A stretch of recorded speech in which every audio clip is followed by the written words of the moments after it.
Good morning, good afternoon, or good evening, wherever you are in the world. Welcome to RootsTech Connect 2021 and welcome to this class on getting started in South African research. Now, I think that there are two things that we need to do before we jump into research in a new area. The first thing is know your location, and the second thing is know your records. Now, why do I say that? I see a lot of people jumping into researching their South African ancestors. They're very excited to find that they have someone who was born in South Africa or who went to South Africa over the years, and they jump right into a search engine and put in a name and get really frustrated when they don't get a result. And I think this is because you're researching without a little bit of background. It's really important you know your location and you know the records. Now, part of knowing your location is obviously to look at a map. And genealogists, we love maps. So look at historical maps of South Africa. Compare them to a modern day map. Have a look at how the boundaries changed. South Africa has experienced a lot of change in the last few decades. Provincial boundaries have changed, and that means that we need to understand that. Why? Because, well, that's going to affect where the records are held. In South Africa, genealogy records are kept on the local level. On the left is a map of South Africa as it was in 1910. This was at the time of the Union of South Africa, and so we have our 4 original provinces there. But by 1994, some changes were made. Some of those provinces were divided, and the result was 9 provinces. Again, it's important to know that because that affects where the archives are and where the records are held that you might be searching for. There are 6 main archive locations in South Africa, and then there is a National Archives database which can be searched online. This is more of a finding aid. It doesn't contain any original images of documents, but what you would do is use the information that you would gain from search on the National Archives database site and then take that either to the archives yourself to locate the document, or ask somebody with boots on the ground in South Africa to go to the archives for you and locate that document. And I'll be talking a little bit more about that National Archives database in another one of my talks that I'll be giving, and that one is called Online Resources for South African Research. Now, as important as it is to understand the geography of the place that you're researching in, it is equally important to understand the history of the area. Remember that historical events created records. So, for example, the Boer War in South Africa created records like military service records, prisoner of war registers, medal rolls, casualty lists, concentration camp lists, things like the large-scale assisted immigration schemes, such as the 1820 settlers.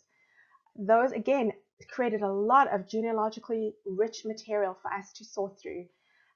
So it's important to understand the events that took place in South Africa. I've included a short timeline in your handout that hopefully will give you an idea. It's just a very brief timeline of some of the historical events that created records in South Africa. Now, just a quick tip that I wanted to give you. When you're starting to research in a new area, or even when you just want to brush up on your knowledge of events or records in an area, take a look at the FamilySearch Research Wiki. This is a great place to start. Go to FamilySearch.org, click on the search menu, and then at the bottom of the drop-down screen, you'll see it says Research Wiki. Click on that, and you'll be taken to a screen which looks like the one that you see on the slide in front of you. You can either type in the box, the search box, the word South Africa, so that you can search there by place or by topic, or you can just click on the map of Africa. And you'll be taken to a page with everything that FamilySearch has for South Africa, all in one place. This is always my first step when I'm wanting to get an overview of what's available for a new location that I'm researching in. So now that you've got yourself feeling a little bit comfortable with the location that you're researching in, you've looked at maps, you understand the boundary changes, you've looked at some history and the historical events that could affect record creation, now you need to know your records. So what do I mean about that? What I mean is that you need to know what records exist for a particular location before you jump in and start searching. For example, if you are looking for an online birth certificate for someone born in South Africa, you're going to get frustrated very quickly because they don't exist online. Same thing goes for a census document.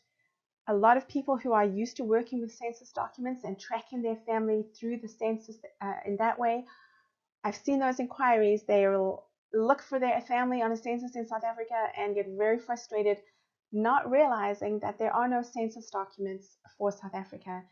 The censuses that were taken were for statistical purposes only and were then destroyed afterwards, and there's no information kept on individuals or families. So it's important to first know your records. Take a look at the description of the record collection. Does it cover the years that you're looking for? Those are important things to know so that you don't get frustrated. Now, as you're beginning research in South Africa, I think there are three main record groups that you'd want to be looking at. The first one is civil registration, and then the very important church records and probate records. So we're going to take a look at each one of those. As you can see in the table on the screen, civil registration in South Africa began at different times. The earliest are Cape marriages from about 1700. And as I mentioned, birth certificates are not accessible online. They're kept by the Department of Home Affairs. They're not accessible to the public. You can try to order a certificate from them, but you usually need to provide all the information to them. And oftentimes that's the information that we're missing. And so it can be a little frustrating at times. Civil birth registers in the archives do exist, but they likely won't be published online anytime soon. Recently, though, the Cape Archives did open those registers to the public for viewing. But as far as I know at this point, none of the other regional archives have done so. What is really fortunate for those of us researching in South Africa is that FamilySearch.org has been digitizing marriage and death certificates, and many of those are freely available online. Now, church records are probably where you're going to be spending the most time when you're researching in South Africa. They are a very valuable source of information, consisting of baptism, marriage, and some burial records, as well as church membership books. The Dutch Reformed Church was the first official church in South Africa, established about 1665. After that came the Methodist and Anglican churches, as we see the British move into South Africa, and then the Catholic Church was established a few years after those. What is important to understand is that, as I mentioned before, FamilySearch has been digitizing these records, and almost every week new records come online at FamilySearch.org. Now be aware though that if you go to FamilySearch and you do a straight search, meaning you just add your names to that search box, that means you are searching their indexed record collection. FamilySearch has indexed records, and they have records that they call image-only collections. The image-only collections have not been indexed yet, so they're not searchable by name. So it means that you can still go look at them, but you would have to then be actually searching page by page through those records. So on your screen is an example of an early baptism record. It's from 1727, written in the Old Dutch, and it tells us that on the 27th of July, Johannes Arnoldus was baptized. His father was Johannes Botma and his mother Anna Maria Kleinsman.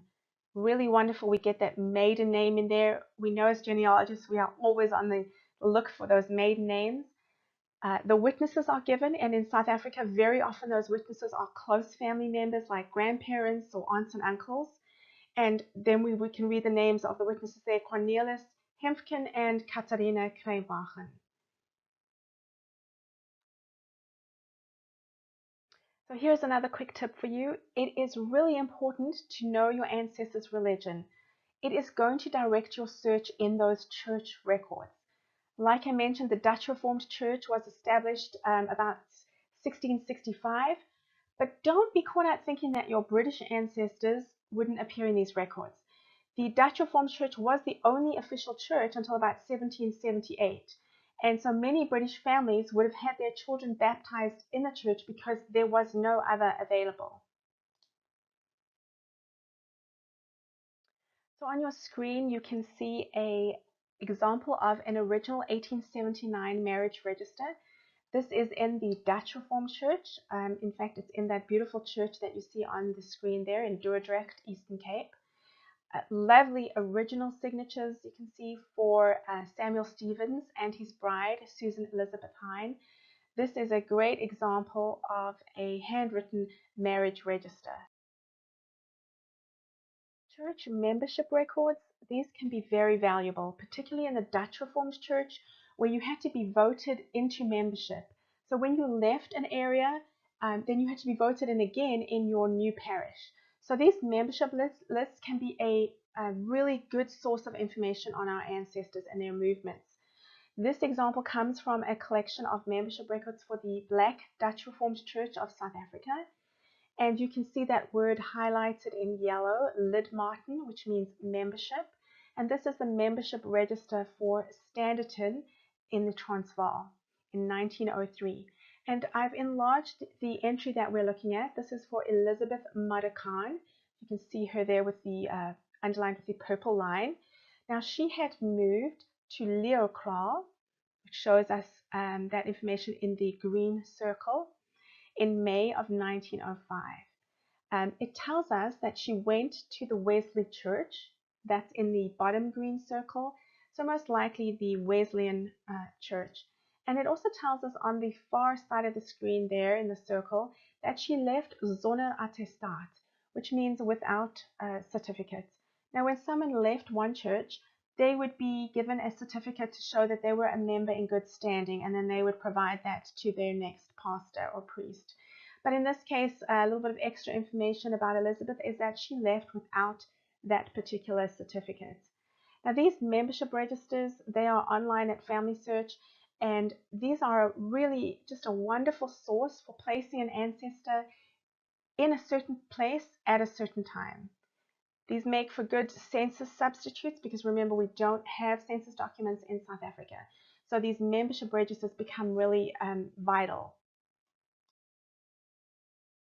A quick note about cemetery registers or burial registers in South Africa. Cemeteries can be found online. You can certainly go to places like Find a Grave or Billion Graves, but the best place that I believe, in my opinion, to locate photographs of headstones is undoubtedly through the Genealogical Society of South Africa, their virtual branch. They have a project called the Gravestone Photo and Inscription Project, which currently has about 860,000 photographs in its collection, freely available to search online. What is important to note is that until fairly recently, South Africa was a country of farmers. So many graves are rural, they are on the farms. And this project has gone out and captured many of those gravestones, which will unlikely to be found in any other place. Burial registers do exist for some places, some municipal cemeteries in South Africa. Not many of them are online, but they can be particularly helpful if no gravestone exists. You can contact the cemeteries via email, reach out to them by email or phone, and it just depends on which cemetery as to how much of a response you get. I've had some really good responses from some cemeteries, and I haven't heard back from others. It is a sad state of affairs in South Africa that so many cemeteries have been looted or destroyed, and so this project is just incredibly valuable as it goes out to try to capture as many of these gravestones as possible. It's also why those burial registers become particularly important, because they could be the only resource left when looking for an ancestor's final resting place. So I am excited to share with you what I think is probably the single most useful document that you'll find in South African research, which can be located via that National Archives database that I told you about. And you can see the names of the database there on the screen. The older database was called NAIRS. That's the National Automated Archival Information Retrieval System. So quite a mouthful, known by the acronym NARS. And NARSA, the National Archives and Records Service of South Africa, is the newer database that they are currently migrating all those documents over to. So at the moment, it's important to search both of those.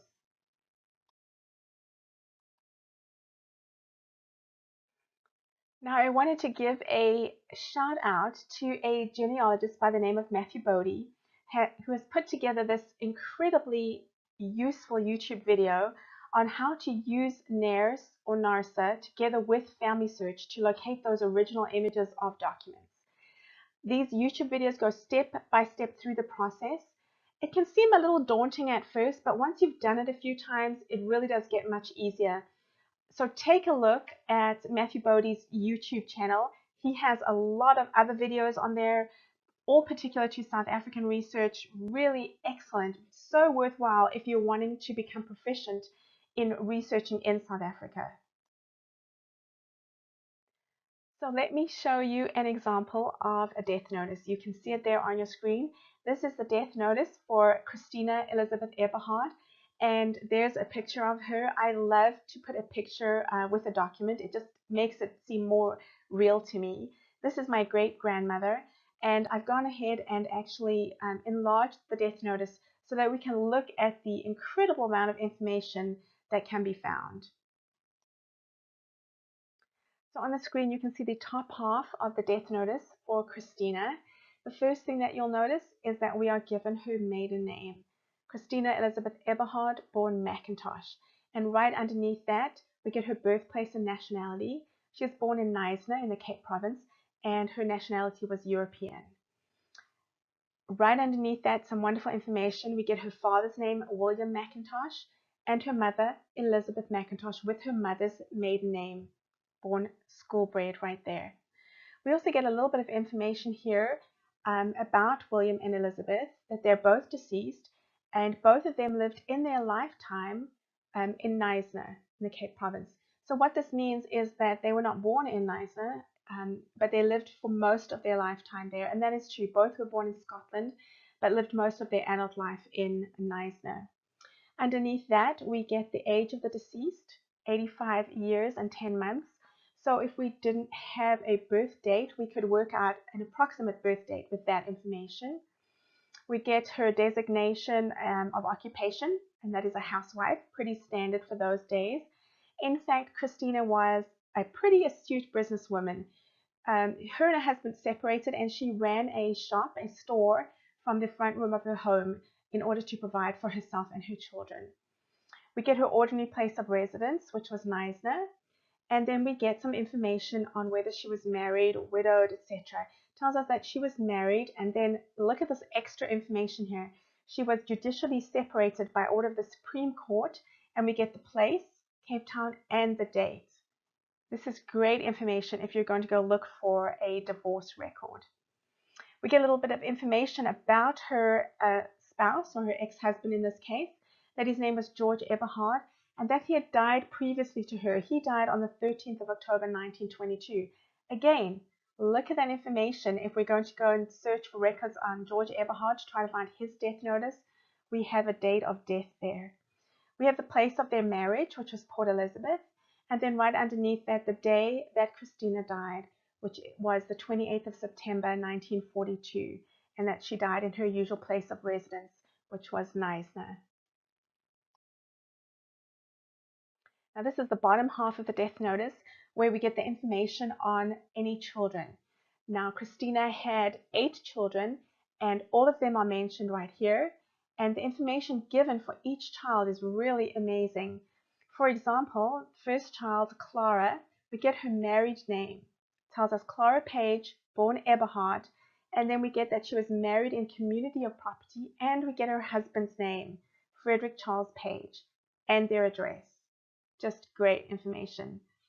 If a child had been deceased before the mother, in this case before Christina, her daughter Christina, married name given to us again, Kewen, was deceased, and again we get her husband, Gil Kewen, and an address.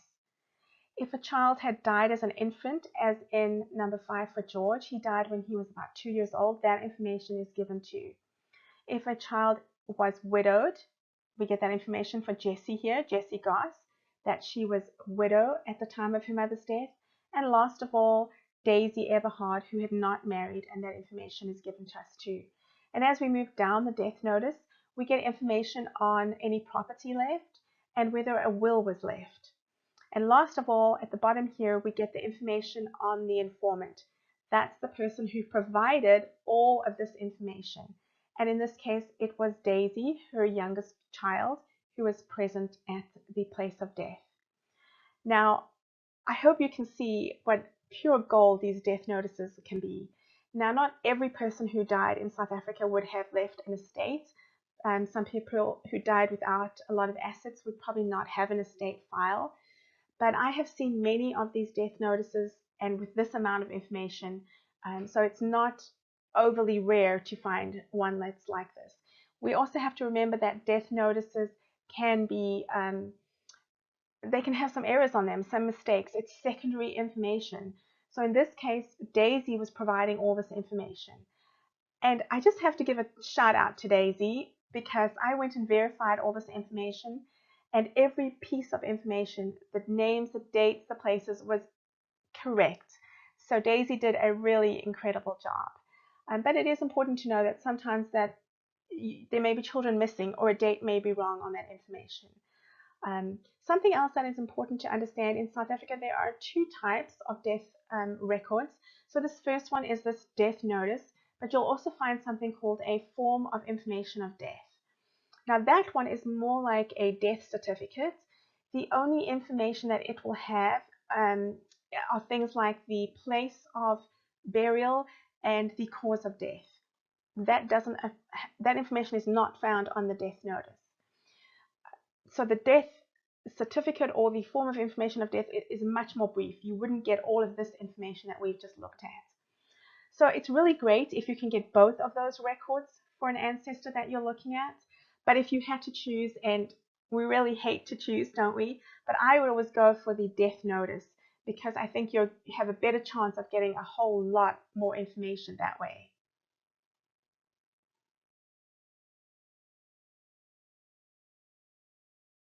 So today we've looked at 3 record groups, very briefly: civil registration, church records, and probates. Those are really your basic records that you would start out with, but there are other record sources available for South Africa. Some other major groups would be passenger lists, immigration records, military records, and compiled genealogies. And we didn't have time to go into all of those, but please look at your class handout. I have put links to all of that information in the class handout where you can go and find those particular records. I've also included a link to a very basic Afrikaans word list. Remember, those very early records in South Africa are written in Dutch and later in Afrikaans. So it's very helpful to be able to have a basic word list to know what the records are talking about.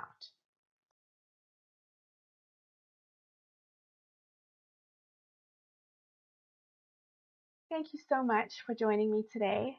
I hope that I've given you some food for thought as you start researching in South Africa, that you will think about knowing your location first and knowing your records before you just jump into a search for your ancestor.